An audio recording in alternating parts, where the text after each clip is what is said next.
ఇక్కడ ప్రజలు ఆ వెళ్ళే లారీలతోటి ఇసుక లోడ్ చేసుకుని వెళ్ళే లారీలతోటి భయభ్రాంతులు అయ్యేటటువంటి తెల్లవారు లేచి టిఫిన్ తినాలి అనుకుంటే ఇడ్లీ దోశ రెండుతో తింటారు.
మాట జరుగుతుందని చెప్పి కాగితాల ద్వారా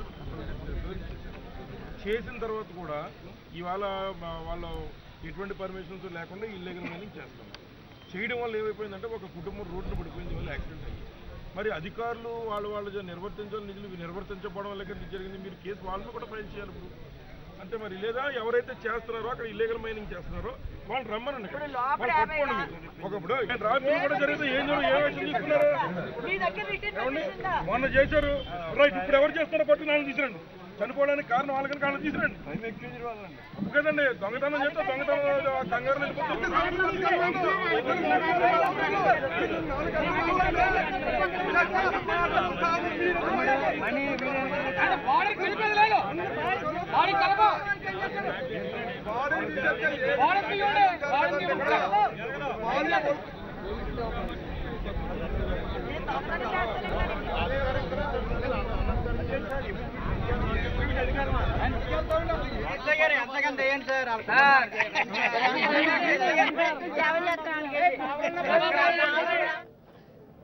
ఈ మామిడి దుర్గ ఎవరైతే నిన్న యాక్సిడెంట్లో చనిపోయారో ఇది ఏదో 304A సెక్షన్ కింద ర్యాష్ అండ్ నెగ్లిజెన్స్ డ్రైవింగ్గా తీసుకునే కేసు కాదు ఇది.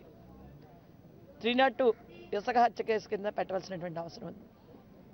ఇవాళ ఈ ప్రభుత్వం దొంగ వాళ్ళని దోపిడీదారుల్ని ప్రోత్సహిస్తున్నంతగా సామాన్య ప్రజల్ని వాళ్ళ సంక్షేమం గురించి ఆలోచించేటటువంటి పరిస్థితి లేదు. ఏదైనా ఒక చిన్న ఇన్సిడెంట్ జరిగితే పోలీసులను అడ్డెట్టుకుని తమకేం కావాలో ఆ కార్యక్రమాన్ని నెరవేర్చుకునేటటువంటి విధానంలో ఇవాళ వీళ్ళు ఉండటం జరుగుతుంది.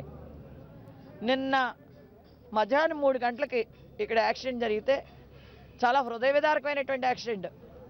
గుండె బయటకు వచ్చేసి కాళ్ళు ఏమైనాయో చేతులు ఏమైనాయో మొండు ఏమైందో రిబ్స్ ఏమైనాయో కూడా తెలియనటువంటి పరిస్థితిలో గుండె తెగి వేరే చోట పడిపోతే కనీసం అయ్యో ఇలా జరిగింది ఒక ఆడవాడికి అన్న ఆలోచన దృక్పథం కూడా లేకుండా కనీసం మొత్తం ఊళ్ళో జనమందరం ఏకమైనా కూడా ఎంఆర్ఓ నాకు అసలు సంబంధం లేదని చెప్పాడు రాత్రి వరకును. ఇప్పుడు వచ్చి ఇసుక దోపిడీదారులు వారల్ పర్మిషన్స్ ఏంటనే దానికి మాకు రెక్టిఫికేషన్ కావాలి. అసలు వారల్ పర్మిషన్స్ తోటి ఏదైనా చేసేయచ్చా? వాళ్ళ దగ్గర అఫిడవిట్ తీసుకున్నాము మేము అదే పర్మిషన్ అని చెప్పడం అన్నది రెవెన్యూ డిపార్ట్మెంట్ బీయింగ్ అని ఎగ్జిక్యూటివ్ మేజిస్ట్రేట్ ఎంఆర్ఓకి తగునా అని చెప్పేశాడు. దాన్ని ఎంఆర్ఓ కానీ ఆర్డీఓ కానీ కలెక్టర్ కానీ ఎవరు చేసినా ఇది నేరమే. వీళ్ళు మాత్రం విడిచిపెట్టే ప్రసక్తి లేదు. ఖచ్చితంగా హ్యూమన్ రైట్స్కి వెళ్తాం. ఎక్కడెక్కడ న్యాయం జరుగుతుందో ఎక్కడెక్కడ చట్టాన్ని ఉపయోగించుకోవచ్చో అన్ని చోట్ల కూడా చట్టాన్ని ఉపయోగించుకుంటాం. ఖచ్చితంగా వీళ్ళందరినీ రోడ్డుకి ఇచ్చేటటువంటి పరిస్థితి తీసుకొస్తాం. ఇదే ప్రభుత్వం ఏటెలకాలం సాగుతుందేమో, ఇలాగే అరాచకాలు అన్యాయాలు చేయొచ్చు, ఇసుక దోసుకోవచ్చు, మట్టి దోసుకోవచ్చు అనేటటువంటి ఆలోచన వీళ్ళు కూడా చేస్తున్నారేమో అధికారులు. ఖచ్చితంగా దెబ్బతింటారు. హెచ్చరిస్తున్నాం ఇవాళ. ఇది ప్రభుత్వం సంవత్సరం ఉంటుంది, 2 సంవత్సరాలు ఉంటుంది, తర్వాత ఖచ్చితంగా ఇంటికి వెళ్ళిపోయే ప్రభుత్వం. ఇదే పాలసీ కంటిన్యూ అయితే ఇదే ఇసుక మట్టిలో ఈ ప్రభుత్వానికి కప్పెట్టేసేటటువంటి ప్రభుత్వం. అందుచేత బీ కేర్ఫుల్, జాగ్రత్తగా ఒళ్ళు దగ్గర పెట్టుకుని పనిచేయమని ఉన్నతాధికారులందరికీ కూడా చెప్తున్నాం. అలా పనిచేయనట్టయితే ఖచ్చితంగా దాని మూల్యం మీరు చెల్లించుకుంటారు. వాళ్ళు రాజకీయ నాయకులుగా ఇంత జరిగాక కూడా ఎమ్మెల్యే ఇక్కడ కనిపించలేదు, ఇంత జరిగాక ఎంపీ అసలు ఈ చుట్టుపక్కల కనిపించలేదు. ఎలక్షన్ అయ్యాక ఈ నియోజకవర్గంలో ఎంపీ ఎన్నిసార్లు తిరిగాడు? కనీసం ఎలక్షన్ ముందు శ్మశానాలకు కూడా వెళ్ళి వాళ్ళ తాలూకు బంధువులే ఆడినంత విధంగా ఏడ్చాడు ఆయన. ఇవాళ మనుషులకు ఎందుకు కనిపించట్లేదు? ఇక్కడ ఇంత జరిగాక కూడా రావాలనేటటువంటి ఇంగిత జ్ఞానం కూడా లేనటువంటి ఎమ్మెల్యేని, ఎంపీని ఎన్నుకోవడం ఈ రాజనగరం ప్రజల దౌర్భాగ్యంగా చెప్తున్నాం.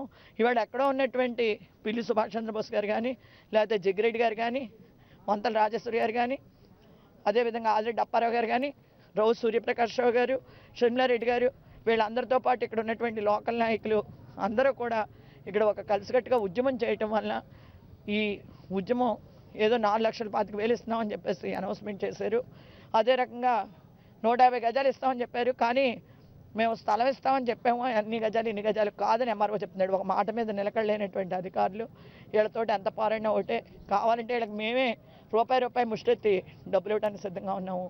ఈ ఇసుక దోపిడీదారులు మాత్రం ఏ పరిస్థితుల్లోనూ రేపటి నుంచి ఇక్కడ దోపిడీ చేయడానికి మాత్రం ఊరుకోము. ఖచ్చితంగా ప్రతి ర్యాంప్లోనూ నిఘా పెడతాం, దాన్ని పట్టుకుని తీరుతాం. మీరు అఫీషియల్ పర్మిషన్స్ తోటి రండి. ప్రొక్లైన్స్ మీ ఇష్టం వచ్చినట్టు యూటిలైజ్ చేసి రోడ్లు పాడు చేసి, అదే రకంగా టెంటైల్ లారీసు 40 టన్నులు 60 టన్నులు మీ ఇష్టం వచ్చినట్టు దోపిడీ చేసి ప్రజల ప్రాణాలకు ముప్పు వాటిలు చేస్తే మాత్రం ఊరుకునేటటువంటి పరిస్థితి ఖచ్చితంగా ఉండదు. చంద్రబాబు ఇదే రకంగా నువ్వు వ్యవహరించి ఇసుక దోపిడీని ప్రోత్సహిస్తే, నువ్వు ఇసుక తింటాం మట్టి తింటాం మానుకోకపోతే ఖచ్చితంగా నీకు, నీ నాయకులకి, నీ కార్యకర్తలకి కూడా సరైనటువంటి రీతిలో బుద్ధి చెప్తామని చెప్పేసి హెచ్చరిస్తున్నాం. ఇక్కడ దురదృష్టం ఏంటంటే చట్టాలని కాపాడవలసినటువంటి అధికారులు చట్టాలను ఉల్లంఘిస్తూ ఉన్నారు. వారు చెప్తూ ఉన్నారు, ఇప్పుడు ఇక్కడే తహసీల్దార్ గారు చెప్తున్నాడు, ఎఫిడవిట్లు ఇచ్చారు కాబట్టి వారల్ పర్మిషన్లు ఇచ్చామని మాట్లాడుతున్నారు. ఇసుక కూడా ఏ చట్టంలో ఉందో చూపిస్తే ఏ విధమైన కాంబినేషన్లు అక్కర్లేదు మాకు. ఏ చట్టం అట్లా చెప్పదే, చట్టం క్లియర్గా పర్మిషన్ ఇవ్వాలి. ఎఫిడవిట్ ఎప్పుడు వీళ్ళు తీసుకోవడానికి పర్మిషన్ ఇచ్చిన తర్వాత అవి తవ్వుకోవడానికి అవసరమైనటువంటి దాని మీద ఎఫిడవిట్ తీసుకోవాలి. అంతే తప్ప ఏ విధమైన పర్మిషన్ లేకుండా పర్మిషన్ వారలుగా ఇచ్చేసామంటే అంటే ఇసుక దోపిడీ నామమాత్రముగా ముఖ్యమంత్రి గారు ఫ్రీ చేసామని చెప్పడమే తప్ప దీన్ని మరొకసారి దోపిడీ చేస్తున్నారు. అది పేరుతో దోపిడీ చేస్తున్నారు. దానికి పూర్తిగా వ్యతిరేకిస్తున్నాం. ఇక్కడ ప్రజల మనోభావాలు ఏంటంటే హెవీ వెహికల్స్ తోటి ఇక్కడ ఈ రోడ్డు మీద ఇసుకను తోలుకెళ్తూ ఉంటే హై స్పీడ్గా మరొకసారి మా ప్రాణాలను బలిపెట్టలేము. అంచేత అవన్నీ కూడా మీరు నిరోధిస్తారా, మరలా ఉద్యమం చేసి ఆపమంటారా అని అడుగుతున్నారు. ఎప్పటికైనా జిల్లా కలెక్టర్ గారిని మేము కోరుతున్నాం, మీరు వెంటనే ఇక్కడ జరుగుతున్నటువంటి ఇసుక దోపిడీని అరికట్టండి. ఈ ప్రాంతంలో ఉన్నటువంటి నివాస గృహాలు నిర్మించుకునే వారికి వారి పేరుని వ్యక్తిగతంగా మీరు పర్మిట్లు ఇచ్చుకోండి. వాళ్ళని కూడా ట్రాక్టర్లతో మాత్రమే తీసుకెళ్లాలని పర్మిట్లు ఇచ్చినట్టయితే ఇటువంటి దురదృష్టకరమైన సంఘటనలు జరగవు. అంతే తప్ప విశాఖపట్నం ప్రభుత్వ అవసరాలకనే పేరుతో తీసుకెళ్ళటం, ఆ ఇసుక ఏమన్నా ప్రభుత్వ అవసరాలకి, నిర్మాణ అవసరాలకు పనికొచ్చేసుకోండి. అది బొండి ఇసుక తీసుకువెళ్తూ ఉన్నారు. అంటే ఇక్కడ లోకల్గా గృహాలు నిర్మించుకునే వారికి ట్రాక్టర్ల మీద మాత్రమే తీసుకెళ్ళమని కండిషన్ పెడుతూ మీరు నిజమైనటువంటి అవసరందారులకు, వినియోగదారులకు మీరు ఇవ్వండి ఇక్కడ పర్మిషన్. అంతే తప్ప మీరు విశాఖపట్నం పేరుతో మరి రాజధాని నిర్మాణం తీసుకెళ్తున్నాం అనే పేరుతో మాత్రం ఇక్కడ తీసుకెళ్తే 10 టన్నులు 20 టన్నుల లారీలు మాత్రం ఇక్కడ తీసుకెళ్తే మాత్రం ఇక్కడ ప్రజలు ఖచ్చితంగా ఆపుతారు. మరోసారి మనందరికీ మళ్ళీ ఇక్కడ పని తగిలే ప్రమాదాన్ని తప్పించండి అని ముందు అధికారులను కోరుతూ తక్షణం ఈ క్షణం నుంచే మరలా రేపు మాత్రం లారీ ఓపెన్ చేస్తే వైఎస్ఆర్ కాంగ్రెస్ పార్టీ ఇక్కడ ప్రజల పక్షాన నిలబడుతుంది.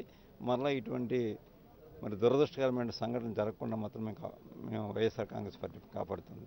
ఈవేళ నిన్నటి నుంచి మరి జక్కంపూడి రామ్మోహన్ రావు ఫ్యామిలీ వచ్చి వీరికి అండగా నిలిచి ఉండకపోతే ఈవేళ వాళ్ళని కనీసం పలకరించే నాదురు కూడా లేదు. వాళ్ళ గతి అతి ఏమైందో కూడా చూసే నాదురు కూడా లేకపోయినా అంచేత నిన్న నుంచి మీరందరూ కూడా ఈ ప్రాంతం అందరూ కూడా సహకరించారు. మరి వైఎస్ఆర్ కాంగ్రెస్ పార్టీ తరఫున జక్కంపూడి రామ్మోహన్ రావు గారి కుటుంబం తరఫున వారి కుటుంబానికి మా ప్రకార సానుభూతిని తెలియజేస్తూ వారికి అండగా నిలబడినటువంటి ఇక్కడ నాయకులకు, ముఖ్యంగా ఈ గ్రామం ఈ పరిసర ప్రజలకు మా ధన్యవాదాలు తెలియజేస్తున్నాం మా పార్టీ తరఫున నుంచి. ఇసుక ఉచితం పేరుతో చంద్రబాబు నాయుడు గారు చేస్తున్నటువంటి దోపిడీ వాళ్ళ కళ్ళారా చూసాం. ముఖ్యంగా జక్కంపూడి రామ్మోహన్ రావు గారి ఫ్యామిలీ వచ్చి నిన్న నుంచి 3 గంటల నుంచి ఆ శవం దగ్గర ఉండి వాళ్ళ రకంగా కూర్చోకపోయి ఉంటే ఇవాళ వాళ్ళని పలకరించేటువంటి పరిస్థితి లేదు. వాస్తవంగా ఇక్కడ ఏదైతే మరి అధికారులు కూడా చెప్తూ ఉన్నారు వారలుగా పర్మిషన్ ఇచ్చామని. నేను డైరెక్ట్గా జిల్లా కలెక్టర్ గారిని అడుగుతూ ఉన్నాను, మీకు బంధువులే ఇచ్చారా, మీ చుట్టాలే ఇచ్చారా, లేదా తెలుగుదేశం చొక్కా పచ్చ చొక్కా వేసుకున్న వాళ్ళకి ఇచ్చారా అని అడుగుతున్నాం. ఈ రాష్ట్రంలో ఏ పర్మిషన్ ఇచ్చినా దానికి ఒక నిబంధన లేదా కొన్ని ప్రమాణాలకి కట్టుబడి అధికారులు పనులు చేయవలసి ఉంటుంది తప్ప మీకు ఇష్టమైన వాళ్ళకి మేము అఫిడవిట్ ఇచ్చాం కనుక ఈ రోడ్ల మీద వచ్చేసి ప్రజలందరి మీద నుంచి లారీలు పంపించేస్తామనే విధంగా కార్యక్రమం చేయడం ఎంతవరకు సవ్వకు మరి వారికి కూడా వదిలిపెడుతూ ఉన్నాం. ముఖ్యంగా ప్రజా సంక్షేమం చూడాల్సిన ప్రభుత్వం ఇవాళ దోపిడీదారులకి ఇసుక దొంగలకి మరి ఒత్తాసు పలుకుతూ నిన్న నుంచి ఇవాళ వరకు జరిగిన కార్యక్రమం ఏమిటంటే ప్రజలంతా విజయలక్ష్మి వెనకాల ఇక్కడ ఉంటే ఇక్కడ దోపిడీదారుల వెనకాల అధికారులను పంపించింది ప్రభుత్వం. అది ఈ ప్రభుత్వం చేస్తున్న కార్యక్రమం. అంచేత ఈ గ్రామమే కాదు అన్ని గ్రామాల్లో ఇవాళ మరి సామాన్యమైన ప్రజలకు ఇసుక అనేటువంటి మాట చెప్పి ఇవాళ విశాఖపట్నం లేదా ఇతర ప్రాంతాలకి తోలుపోతున్న ఇసుకనే ఈ పెద్ద పెద్ద లారీలతో 10 టైర్ల లారీలతో పట్టుకెళ్ళి దోపిడీ చేస్తూ ఉన్నారు. ప్రజలంతా కూడా మరి దీన్ని కనిపెట్టి తప్పనిసరిగా ప్రభుత్వం ప్రజాపక్షులుగా తయారైనప్పుడు ఆ ప్రభుత్వానికి బుద్ధి చెప్పే విధంగా ప్రజలందరూ కూడా మరి ఈ ప్రాంతంలో ప్రజలు ఎలా అయితే సంఘటితం అయ్యారో అలాగే సంఘటితమై ఇవాళ ఈ చంద్రబాబు నాయుడు గారు చేస్తున్న తప్పుడు విధానాలకి చరమగీతం పాడాలని కోరుకుంటూ ఉన్నాం. ముఖ్యంగా ఈ ర్యాంప్ విషయంలో ఏదైతే అక్కడ ఒక లిఫ్ట్ ఇరిగేషన్ ఉంది ఆ లిఫ్ట్ ఇరిగేషన్ను ఉపయోగించడం కోసమే మట్టి తీస్తామనే మాట చెప్పి అక్కడ ఇసుక బొండు మొత్తం తోలేస్తూ ఉన్నారు. కాబట్టి మళ్ళీ ఇక్కడ ఓపెన్ చేస్తే తప్పనిసరిగా విజయలక్ష్మి గారి వెనకాల ఉండి దాన్ని ప్రతిఘటించి నిలుపుదల చేసేటువంటి విధంగా కార్యక్రమం చేస్తామని ఈ సందర్భంగా మనం